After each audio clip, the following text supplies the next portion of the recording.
Okay, guys, I just got this package in the mail. I mean, I know you guys know what I'm building here. I have the altered wheelbase Rambler wagon. I mean, you know how far the project's gone in the last 8 years. And just for people that are new to it, I haven't been working on it for 8 years. I work on it every winter for the last 8 years, and I use it all summer long, no matter what it's like.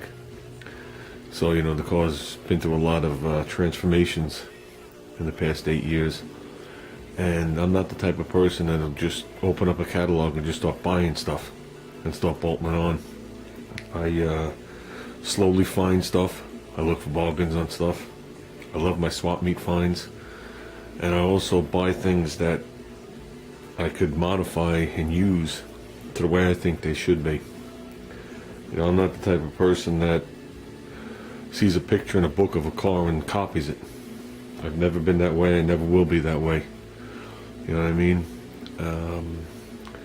And I'm also not going to take a picture of a car from 1965 and say this is the way it is because one person built it that way. I know that's not the way it is. I mean, I've been going to the track most of my life until they closed it down. And everybody has their own idea and everybody floats around the rules and all the good things like that. So, a couple of things my car has been missing is, one, it's been missing wheelie bars, but I had a set on there that I made vintage style out of leaf springs. Had some issues with them, I took them off. Okay, never attempted to do them again. I could have corrected the situation, but I was more afraid of a liability of something coming off and going through somebody's windshield or whatnot, because I did lose one of the wheels once, and the wheels were made of cast iron like they used to run, and I had one explode on me and one crack in half but stay on there, all in the same instance. So I never got back into that. I am thinking about that. That might be a next winter's project. A parachute, which I wound up getting a vintage case for one. I've had the vintage chute since, I've mentioned it before, since I'm a kid, and we got it in the mid to early 70s, and it was used, and the actual case that was around it was ripped. So as time went on, it laid up in the attic and the case disappeared, and I saved the chute, and it's a nice gold string chute. That's what sits on top of the AMX under the cover. And the other thing is a tank for the front of the grill, you know, a fuel tank that you see on a lot of cars now. Now you can't go to the track and race a car with that tank on the front anymore, unless there's a cage around it. I mean, if anybody's into like pro mod racing and cars like that, you'll see they put the fuel tank up front. It's behind the sheet metal, but it's fully engulfed in tubing. And the reason they do it nowadays is it's just because of the G-forces. It pushes the fuel back, the fuel goes back towards the pump and then goes up into the carbs. In the olden days, I'm not 100% sure why they did it. I know a lot of original gases from back in the day. A gasser was just a class. A lot of people think a gas is a straight axle. A gasser has nothing to do with the axle whatsoever. But people see the car raised up in the front, they see a straight axle, they say, oh, it's a gasser. A gas is a class, and then there's all classes of that. And those classes have changed throughout the years. I mean, if you look at a gasser class from, say, the early 60s to the late 60s, it totally changed.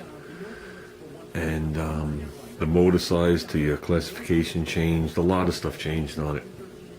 And a lot of people think that the cars were, you know, 10 feet tall in the front, which they really weren't. There was actually a crankshaft center bolt height limitation.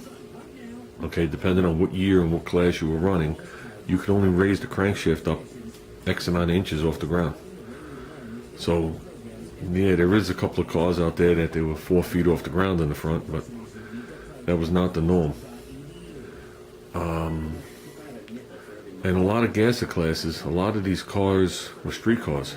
They weren't all leaded up. You know, depending on what class you were in, A, B, C, D, double A.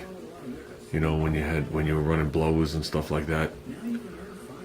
So a lot of these people drove these cars from their house, put the slicks on them, raced them in a gasser class. She had a gasser class, a hot rod class, and all stuff like that. and then it was their driver again on the road. You know, a lot of these people didn't have words all over it, because it's not like today where I'm going to letter up my car, I'm going to drive by the police and they're going to wave to me and give me a thumbs up. Back then, they saw you like that, it was an instant pullover. You know, I remember cruising in the mid-70s, you know, with my brothers and all them, when this stuff was hot. You know what I mean? And every other car was out there looking to race somebody else. The cops were all over you. You know, you couldn't get insurance on the cars. And I remember discussing this with somebody not that long ago up on the avenue here. What you did is you would wire your reverse lights to a separate switch, and everybody cruised on the avenue looking for races. And what you would do is, everybody was cruising like 15, 20 miles an hour, is you would slowly pass the guy, flick your reverse lights, and then back down to meet him up, and then you'd run. My car doesn't have reverse lights, so I would do that. But one of the things I just got is a tank. Now, I've had a couple of aluminum moon style tanks in my hands at the swap meets, but I just didn't want to do that. I just didn't want to do it, because if you look, not everybody has these nicely polished mint moon tanks. A lot of the early moon tanks were you actually sealed the top of it and they had a pump sticking out the cap, and those were the cars that were running fuel injection and stuff like that, just to pressurize the system. Now, I went with a basic tank. I got the measurements from it. They claim it's 12 inches by 7¼ inches. Okay, this is a used tank, steel, with the brackets. So let's see.